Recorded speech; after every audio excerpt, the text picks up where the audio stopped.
तर सर्वप्रथम नमस्कार मित्रांनो, स्वागत असा माझ्या अजून एका नवीन मिनी ब्लॉग मध्ये। तर मंडळीनं नेहमीप्रमाणे रिक्षा घेतलंय आणि इलाव कणकवली। गाडीतलं गॅस संपलेलं म्हणा सगळ्यात आधी गॅस मारलंय आणि सरळ रिक्षा स्टँड मध्ये येऊन बसलाव। नंतर मंडळीनं बरंच वेळ बसान आपल्याक काय भाडा भेटाक नाही। त्यानंतर मंडळीनं आपल्याक भूक लागलेली म्हणान मी आणि राज नाश्ता करून गेलाव। नाश्ता वगैरे केलाव आणि रिक्षात येऊन बसलाव। तर मंडळीनं दुपार पण झालेली आणि ऊन पण खूप लागत होता आणि दुपारी भाडी भेटायची शक्यता कमी असता मनान म्हटलंय भाडा काय भेटायचा नाही तर आपण रिक्षेक नेम प्लेट लावची होती ती तरी लावून घेऊयात असा ठरवला आणि येऊन पोचलाव स्टार वेल्डिंग वर्क्स मध्ये।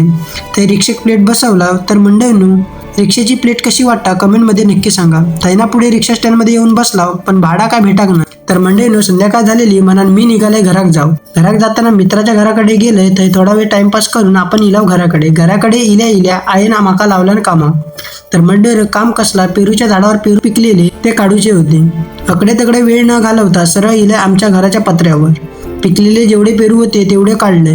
जरा बोलले आपण पण पेरूची टेस्ट करून बघूयात म्हणून एक पेरू खाल्लंय। नंतर मंडळीनं आपल्या गिला एक भाडा कस्टमर जवळ पोचलंय त्यांका घेतलंय आणि सरळ येऊन पोचलाव कणकवले। तर मंडळीनं आजचा मिनी ब्लॉग तुमका कसं वाटलो कमेंट मध्ये नक्की सांगा आणि जाताना फॉलो तेवढा नक्की करा।